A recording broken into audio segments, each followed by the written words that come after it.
Fala, povo! Estamos começando mais um programa Impacto, diretamente aqui da Cristo Vive São Paulo, para a sua casa, para aí onde você está. Estamos juntos com mais um Impacto e fica comigo até o final, porque no programa de hoje nós vamos entender a diferença dos dois pactos. Que é isso, dois pactos? Estou falando da lei mosaica, estou falando da graça. Você sabe que esse é um estudo fundamental aqui do nosso ministério, é a base do nosso ministério. O nosso ministério está pautado nessa questão da lei e da graça, em ter clareza do que foi a lei e do que é a graça. Foi porque acabou a lei e é porque continua sendo a graça de Deus. E ter a clareza dessas duas alianças, dois pactos, para que a gente possa ter uma vida com sentido. A gente costuma dizer para que a nossa vida tenha anexo. Para que a sua vida tenha anexo, você precisa conhecer o que foi a aliança antiga, o que é a aliança atual e eterna. Que Jesus falou, esse é o meu sangue, o sangue da nova e eterna aliança, a graça de Deus. Então, fica comigo até o final, porque hoje nós vamos entender com mais profundidade a respeito desses temas. Eu já falei isso em alguns outros programas, mas nunca é demais nós lembrarmos e termos essa clareza sobre o que é a lei e o que é a graça. Você sabe que o Impacto está sendo aqui impulsionado por várias frentes, então se você está nos acompanhando pelo YouTube, não deixe de continuar sem deixar o seu like, sem comentar algo no vídeo, sem compartilhar. Se você não é inscrito no canal, clica aqui aí e se inscreve no nosso canal, ativa todas as notificações para que isso chegue até você. Estamos também pela TV Milagro Brasil, com essa porta aberta, alimentando o espírito do povo, aí atingindo milhões de pessoas através da TV, do satélite, enfim, então você também é muito bem-vindo. E também podcast, você pode ouvir o Impacto, Deezer, Spotify, Apple Music, seja qual for a plataforma agregadora de podcast, você pode ouvir o Impacto através do áudio. Você sabe que quando nós falamos de lei e de graça, nós precisamos entender que nosso ministério, porque nós somos bíblicos, se você está com a sua Bíblia aberta, abra aí, nós não praticamos nada que faz parte da lei mosaica. Não praticamos. Alguém pode perguntar nesse começo, mas o que é a lei mosaica? Eu tenho uma definição, eu quero ler para você. Vai aparecer aqui na tela também para ficar bem claro. Olha só, lei mosaica ou lei de Moisés é todo o código de leis judaicas formada por 613 disposições. Então são 613 mandamentos, 613 ordens, proibições. Em hebraico, a lei é chamada Torá, que significa lei, instrução ou doutrina. O conteúdo da Torá são os 5 livros de Moisés, ou seja, o Pentateuco, mas o termo Torá também é aplicado ao Antigo Testamento como um todo. Então, quando nós falamos de lei mosaica, nós vamos falar nessa questão desses 613 mandamentos, desses 613 ordens, proibições que foi dado ao povo judeu. Então, a primeira coisa que você tem que ter em mente, se você não é judeu, isso você já não tem que pegar. Porque a lei mosaica veio por Moisés para um povo que tinha sangue israelita em suas veias. Esses 613 mandamentos, a lei mosaica se divide em lei civil, lei religiosa e lei moral. Essas 3 vertentes da lei formam 613 mandamentos. O primeiro, o que é a lei civil? Que são os mandamentos legais.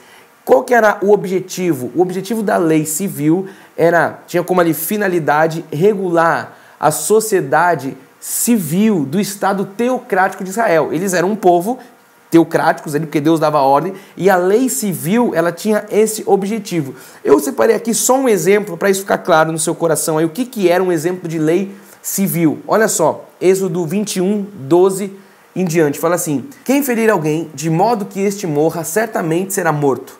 Mas se houver morte, então darás vida por vida, olho por olho, dente por dente, mão por mão, pé por pé, queimadura por queimadura, ferida por ferida e golpe por golpe. Então aqui claramente a lei civil, que eram esses mandamentos legais, que via regular ali como é que eles iam se relacionar como um povo, da civilização ali do povo de Israel. O segundo ponto é a lei religiosa, que eram os mandamentos cerimoniais. Qual que era o objetivo, qual que era a finalidade da lei religiosa? Ela tinha como finalidade imprimir nos homens a santidade de Deus e apontar para o Messias, para Cristo. Então essa era a finalidade, esse era o objetivo. Em Êxodo 27, 20 fala assim: tu, pois, ordenarás aos filhos de Israel que te tragam azeite puro de oliveiras batido para o candeeiro, para fazer arder as lâmpadas continuamente na tenda da congregação, fora do véu que está diante do testemunho. Arão e seus filhos as porão em ordem, desde a tarde até a manhã, perante o Senhor. Isso será um estatuto perpétuo para os filhos de Israel, pelas suas gerações. Então aqui a gente vê essa lei religiosa, esses mandamentos cerimoniais, que era ali o que ia regular a questão das cerimônias, o Santo dos Santos, os levitas, toda essa questão, os sacerdotes, os sumos sacerdotes. Então a gente já viu lei civil, lei religiosa, cerimoniais. Agora o terceiro exemplo é a lei moral. Ela tinha como finalidade deixar muito claro, deixar bem claro aos homens ali, né, os seus deveres, revelando as suas carências e auxiliando aqueles homens em discernir o bem e discernir o mal. Então isso era a questão moral. E eu quero mostrar um exemplo também, como eu mostrei dos outros dois casos, que está em Êxodo 20:17. Não cobiçarás a casa do teu próximo. Não cobiçarás a mulher do teu próximo, nem o seu servo, nem a sua serva, nem o seu boi, nem o seu jumento, nem coisa alguma do teu próximo. Então claramente aqui a gente vê um exemplo de lei moral nesse texto de Êxodo 20, verso 17. Aí a pergunta que grande parte das pessoas fazem, e agora a gente vai começar a aprofundar. O que aconteceu com a lei moral? A lei moral também se encerrou? Por quê? Porque a Bíblia fala que o fim da lei é Cristo. E aí essa é uma parte da lei de Moisés que muitos ainda tentam reter. E por isso, por tentar reter a lei moral, as pessoas concluem que a lei, com os seus 613 mandamentos, civil, religiosa, moral, a lei como um todo ainda esteja em vigor. Mas a lei moral, ela não é idêntica à lei de Moisés. A lei moral, ela precedeu a lei de Moisés, eu quero que você entenda isso. A lei moral, ela vem antes da lei de Moisés. A lei moral já estava presente aonde? Já estava presente no Éden, com Adão e Eva. Eles quebram ali o quê? Um mandamento moral, eles quebram a lei moral muito antes de Moisés existir. Adão e Eva já quebraram ali os princípios morais antes de Moisés. Moisés nem existia ainda. Se a gente for voltar mais um pouquinho atrás, antes do Éden, Satanás quebrou a lei moral antes de Adão e Eva. Então, a lei moral, ela vem desde muito antes de Moisés. A lei de Moisés, ela compreendia a lei moral, mas a lei de Moisés não deu origem à lei moral. Hoje, a lei moral é aquilo que revela, o que dá para nós os padrões eternos, os princípios que são universais de justiça, da própria vontade de Deus. E isso é imutável, isso não muda. Deus é um Deus de princípio, diz que ele é imutável, então os princípios de valores morais de Deus, eles são imutáveis, não tem uma variação. E isso hoje está escrito nas nossas mentes, isso hoje está escrito nos nossos corações. Como que isso está escrito nas nossas mentes, nos nossos corações? Por meio da nova aliança. Então, na verdade, quando a gente fala de lei mosaica, toda a lei se encerrou. A lei civil, a lei religiosa, mandamentos, né, cerimoniais, e a lei moral também. Porque na palavra não diz o fim da lei cerimonial e civil é Cristo. A lei moral não. Não, o fim da lei, a lei mosaica, toda a lei se encerrou. Então isso tudo acabou. E eu quero agora começar a ler mais palavra com você. Em Hebreus 8:13 diz assim, ó, quando ele diz nova, quem está falando isso? Jesus. Quando ele diz nova, torna antiquada a primeira. Ora, aquilo que se torna antiquado e envelhecido, olha como a Bíblia fala, a lei se tornou antiquada e envelhecida. E aquilo que se torna antiquado e envelhecido está prestes a desaparecer. Por que prestes a desaparecer? Porque aqui é Jesus na última ceia, falando com os seus discípulos. Está narrando esse fato, ele iria ser crucificado, ainda estava em vigor. Está prestes a desaparecer, só que agora nós já estamos à frente da história. Jesus já foi crucificado, então já desapareceu. Em outra expressão, Paulo fala que a lei caducou, passou, não serve para nada. Então a lei mosaica, ela desapareceu quando? Quando Jesus derramou o seu sangue na cruz. A lei não acabou quando Jesus nasceu, quando Jesus estava cumprindo seu ministério. A lei termina quando Jesus verte o sangue santo na cruz. Qual que é o propósito de estudar tudo isso? É definir claramente a diferença entre os dois pactos. O propósito do impacto hoje, eu estou trazendo um estudo base aqui para você, básico, para você entender e ter discernimento dos dois pactos, é você definir claramente a diferença da lei e a diferença da graça, a diferença dessas duas alianças, para que nós possamos servir a Deus de forma com que Ele se agrada. Tudo isso é para que nós possamos servir a Deus de forma que nós possamos produzir frutos para a glória de Deus. Então agora eu quero mostrar para você de forma clara. O primeiro ponto de hoje é a lei. O velho pacto era para a carne. Então, o velho pacto, a lei, era um pacto para a carne. Então, quando a gente olha para a lei, tudo na lei era algo exterior. Era comida, era festa, era vestimenta, era aparência. Tudo isso era algo para a carne. E aí eu vou mostrar aqui para você o que Paulo, escrevendo em Romanos 7, verso 8, ele diz. Ele fala, mas o pecado, tomando ocasião pelo mandamento, despertou em mim. Olha o que o pecado faz. Desperta. Paulo está dizendo, despertou em mim toda sorte de concupiscência. Porque sem lei está morto o pecado. Olha aí que forte isso. Sem lei está morto o pecado. Então, sem lei, o pecado está morto. Aí agora vamos olhar um contexto atual da igreja protestante evangélica. As igrejas legalistas são onde mais suscita o pecado. O pecado ele existe porque a carne não se converte, então o pecado continua existindo. Mas aqui nós não ficamos mais chamando as pessoas, nosso ministério de pecador. Na lei existia o domínio do pecado. Na graça, o pecado não nos domina, nós não estamos mais debaixo. Imagina você entrando debaixo de uma lei, embaixo de um jugo, que era a lei mosaica. Hoje nós não estamos mais debaixo do domínio do pecado. O pecado não existe mais? Existe, porque a carne jamais se converte. Então no pecado, na carne, nós temos pecado, nós pecamos, porque nós temos uma carne que não vai se converter. Mas agora nós não estamos mais dominados num pacto onde isso era suscitado, que nós vimos aqui, ó.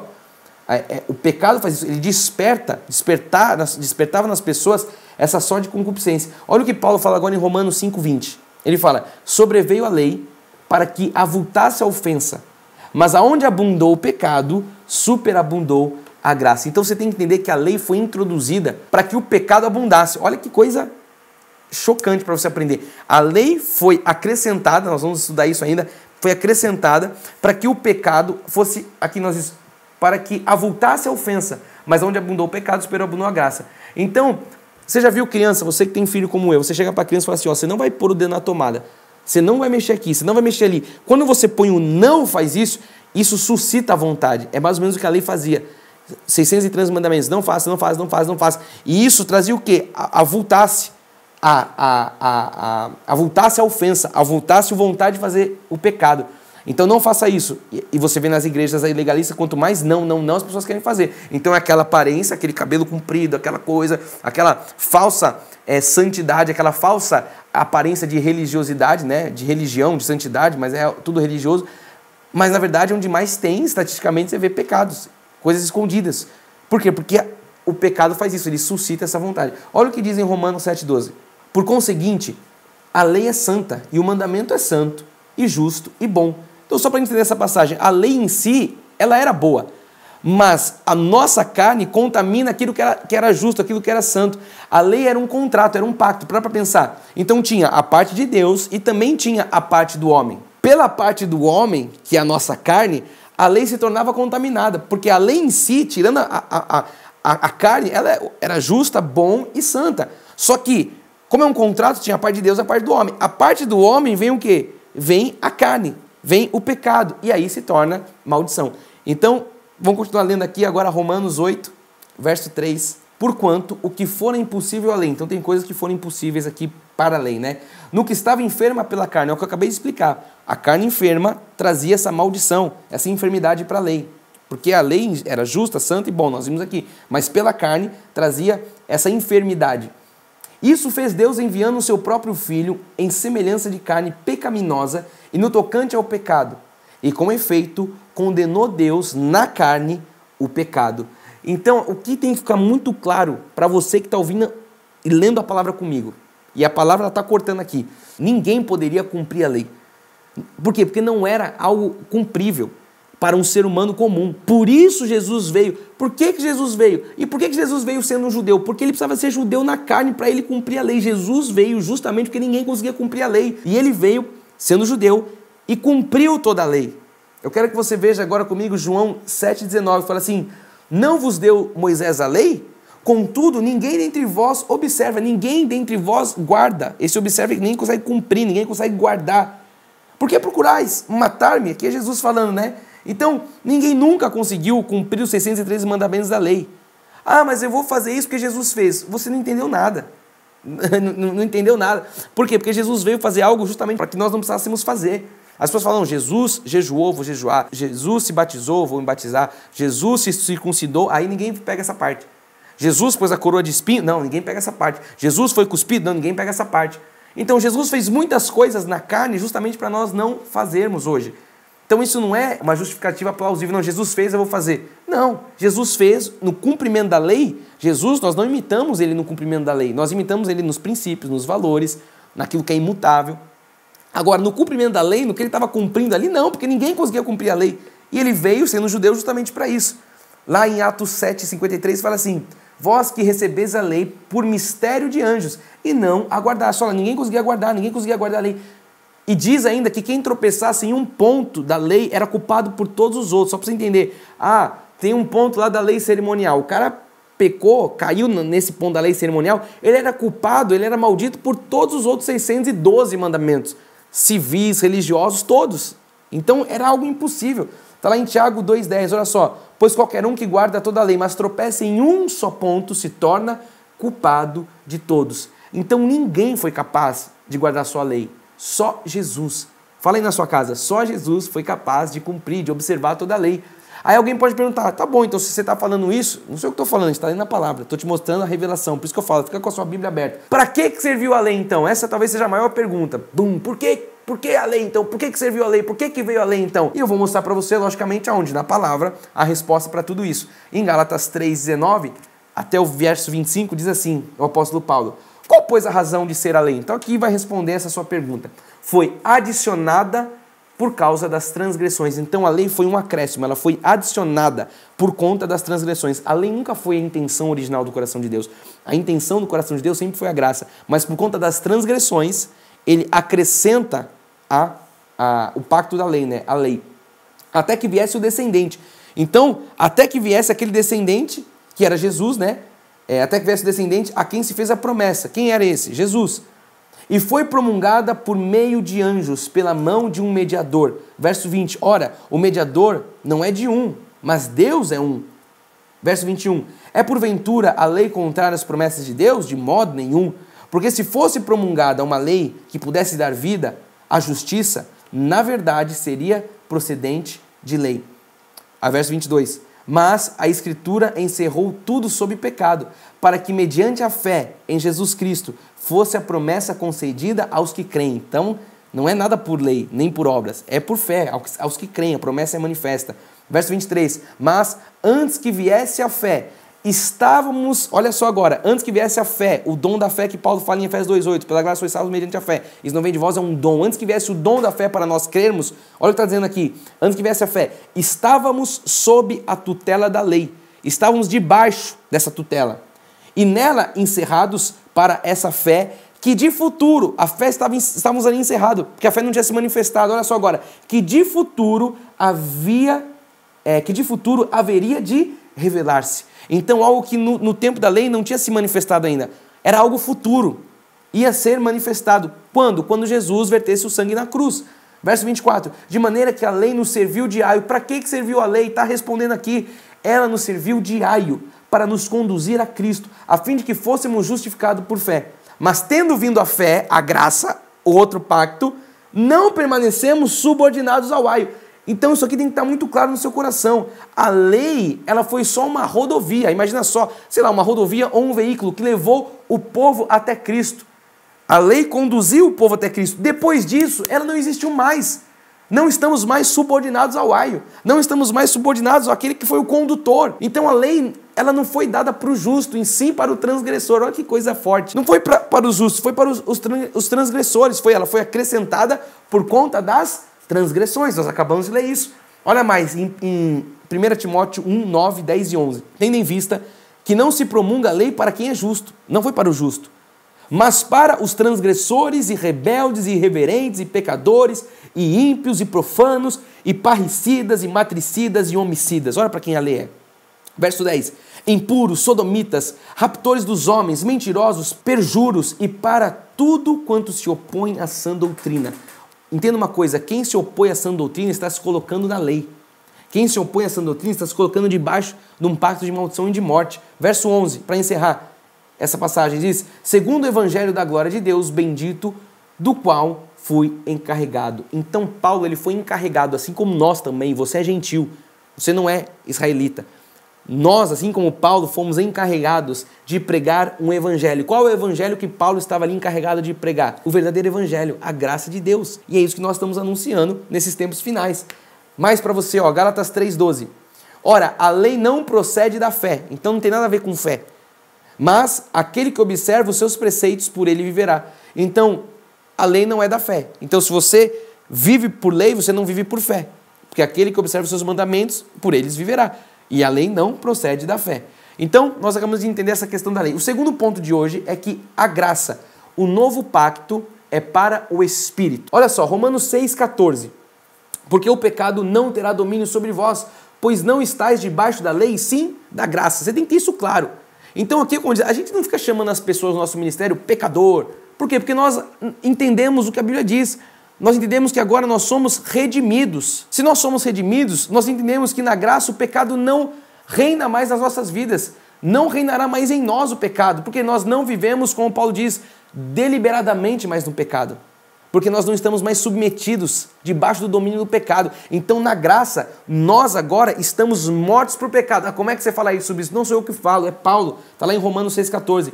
Porque o pecado não terá domínio. Não tem domínio. Ah, não tem mais pecado? Tem pecado, mas nós não somos mais dominados, porque a lei era o pacto do pecado. Mas agora o pecado não terá domínio sobre vós, pois não estáis debaixo da lei, e sim da graça. Então isso aqui é tão claro.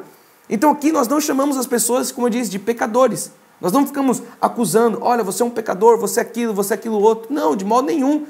Nós não vivemos mais nesse lugar de pecado. Aqui nós chamamos as pessoas o quê? De abençoadas. Você é uma eleita em Cristo Jesus, você é salvo em Cristo Jesus. A gente leu Romanos 6,14. Vamos ler agora Romanos 6,2. Olha só o que diz a palavra de Romanos 6,2. De modo nenhum.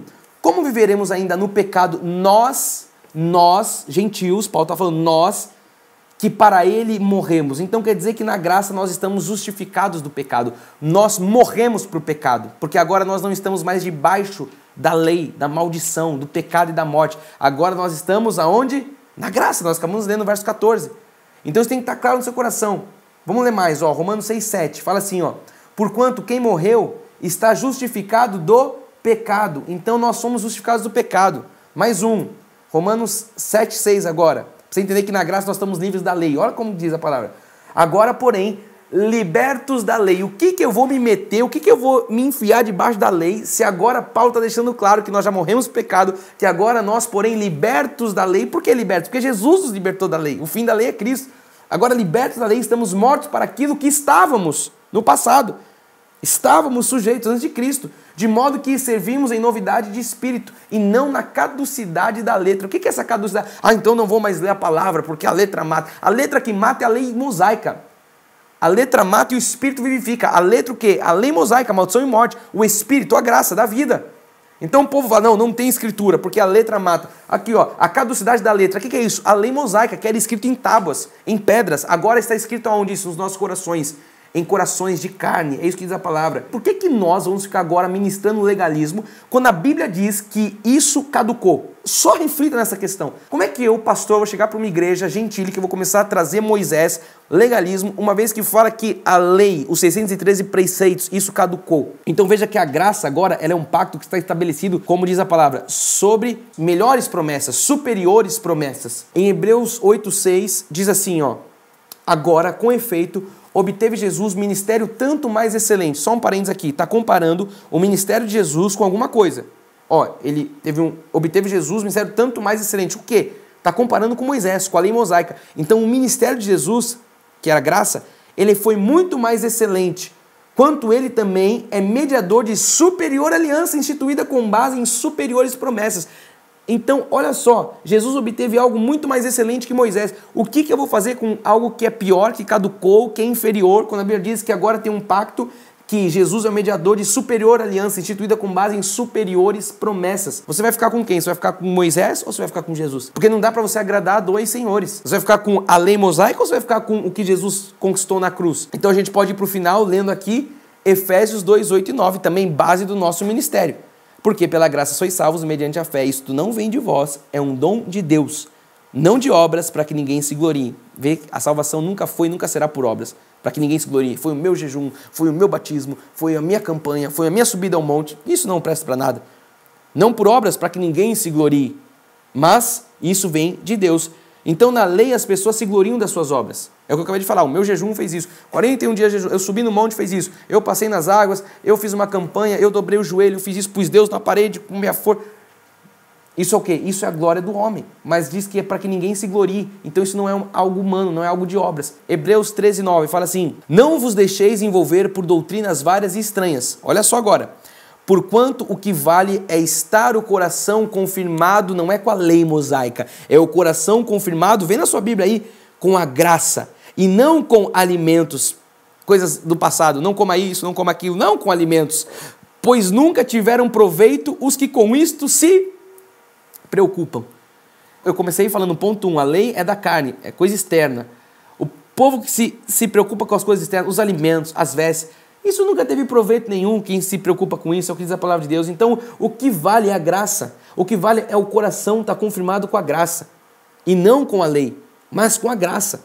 E a graça não é vã, a graça é a sã doutrina. Último de hoje, Romanos 11:6. E se é pela graça, já não é pelas obras. Que obras? As obras da lei. Do contrário, a graça já não é graça. Do contrário, então se eu trago o legalismo, se eu faço agora as coisas mediante as obras da lei, a graça já não é graça. Mas agora não tem mais lei, porque Jesus encerrou a lei, agora nós estamos na graça. Não dá para viver na lei e na graça ao mesmo tempo. O pregador, ele costuma dizer, não dá para você ter um pé no mundo e um pé na igreja. Eu vou ser mais longe, eu vou ser mais profundo aqui, porque você está numa pós-graduação espiritual. Não dá para ter um pé na lei e um pé na graça. Paulo, ele fala de um adultério espiritual. Não dá para você agradar a dois senhores. Você tem que agradar um só, que é o Cristo ressuscitado. Então, isso é você viver segundo a vontade de Deus. Isso é você viver segundo a graça que lhe foi revelada. E aqui no Impacto você está tendo essa revelação. A lei era um pacto de sombra, que apontava para os bens vindouros, os bens que viriam à graça. Então, tudo na lei tem um bem correspondente na graça, que é o bem real. Então, por que eu vou viver de sombra se eu posso viver o bem real? Jesus é o bem real. Não preciso mais de Moisés, não preciso mais da lei, não preciso mais da sombra, porque agora nós temos o bem real. Quer saber mais sobre isso? Acompanhe as nossas redes sociais. Cristo Vive SP, YouTube, Instagram, Facebook, só procurar @CristoVive lá, você vai achar a gente. Siga-nos. Quer saber mais ainda? Meu Instagram tá aparecendo aqui, é o Fê_Brant. Manda um direct lá, vai ser um prazer trocar com você. Faça contato conosco também, com o WhatsApp do nosso ministério. Ele tá aparecendo aqui na tela, é só você adicionar e a gente vai ter um prazer de trocar aí com você. O nosso endereço, Rua Doutor Pascoal Imperatriz, número 123, bairro do Brooklyn. Se você é aqui de São Paulo, venha nos fazer uma visita. Nossos cultos acontecem aos domingos, às 9 horas da manhã, quinta-feira, às 20 horas. Temos um culto aqui com adoração, palavra, oração, ministração, um culto racional, como Paulo fala, mas um culto poderoso da parte de Deus. E para mim é sempre um prazer estar aqui compartilhando com você conteúdo em graça, trazendo para você a revelação, a sã doutrina, aquilo que transformou a minha vida, a vida da minha casa, a vida da minha família, a vida de tantas pessoas aqui no nosso ministério. O Impacto veio para isso, porque nós cremos que o amor resgata e a graça transforma. Eu espero você no próximo Impacto para juntos nós continuarmos crescendo na graça e no conhecimento. Eu amo a sua vida, eu sou o Bispo Fernando, eu espero você no próximo. Graças e paz a todos. Tchau.